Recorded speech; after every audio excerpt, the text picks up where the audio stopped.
जय श्री कृष्णा भक्तों, आप सभी को वैकुंठ चतुर्दशी की हार्दिक शुभकामनाएं। आज हम जानेंगे वैकुंठ चतुर्दशी पूजा और मुहूर्त, महत्व एवं कथा के बारे में। चलिए शुरू करते हैं। वैकुंठ चतुर्दशी पूजा और मुहूर्त। वैकुंठ चतुर्दशी के दिन भगवान विष्णु की पूजा को अत्यंत महत्वपूर्ण बताया गया है। अगर आप संपूर्ण विधि विधान और शुभ मुहूर्त में पूजा करते हैं तो आपको मनोवांछित फल की प्राप्ति होती है। अपने समस्त कार्यों की सिद्धि के लिए आप भगवान विष्णु के सहस्त्र नाम की पूजा के साथ रुद्राभिषेक भी जरूर करवाएं। वैकुंठ चतुर्दशी तिथि प्रारंभ 25 नवंबर 2023 को 17:22 पे। चतुर्दशी विधि समाप्त 26 नवंबर 2023 को 15:53 तक। वैकुंठ चतुर्दशी का महत्व और मणिकर्णिका स्नान।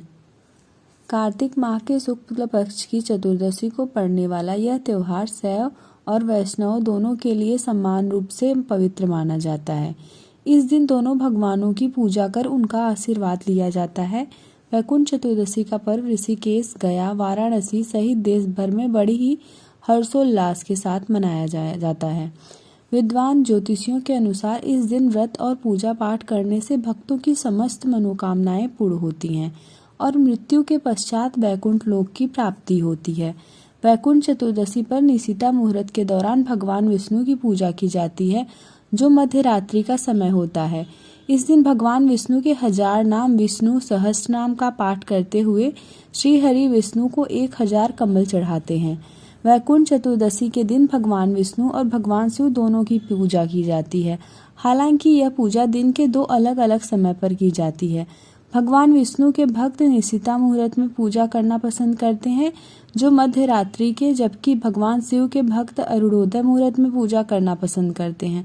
सूर्योदय से पहले का समय होता है। शिव भक्तों के लिए वाराणसी मणिकर्णिका घाट पर अरुणोदय के दौरान सुबह का स्नान बहुत महत्वपूर्ण है और इस दिन की पवित्र डुबकी को कार्तिक चतुर्दशी पर मणिकर्णिका स्नान के रूप में जाना जाता है।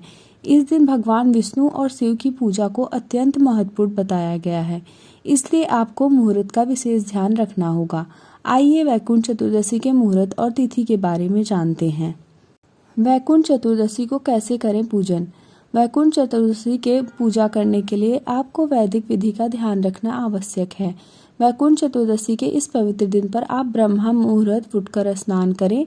इसके बाद आप व्रत का संकल्प लें। दिन भर में आप थोड़ा बहुत फलाहार कर सकते हैं। इसके अलावा किसी भी प्रकार के अन्न का सेवन न करें। इसके बाद रात के समय निशिता मुहूर्त में श्री हरि विष्णु की कमल के फूलों से पूजा करें। पूजा करने के लिए आप इस मंत्र का उच्चारण करें। विनायो हरि पूजाम तु कुर्यादम रुद्रस्य चार्चनम वृथा तस्य भवेत् पूजा सत्यमेत्वचे मम।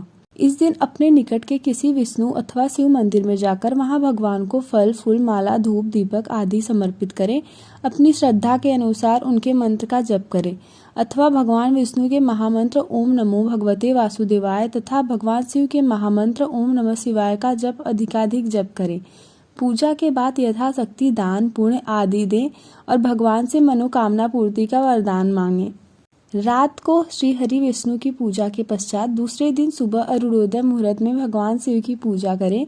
पूजा के बाद ब्राह्मणों को भोजन करवाने के बाद उपवास खोलें। वैकुंठ चतुर्दशी का यह पवित्र व्रत शैवों व वैष्णवों की पारस्परिक एकता का प्रतीक माना गया है। कार्तिक मास की पूर्णिमा को हमारे धर्म में पवित्र तिथि माना गया है। धार्मिक ग्रंथों के अनुसार सृष्टि रचयिता भगवान ब्रह्मा, श्री हरि विष्णु, देवाधिदेव भगवान शंकर आदि ने इस तिथि को परम पुण्यदायी बताया है।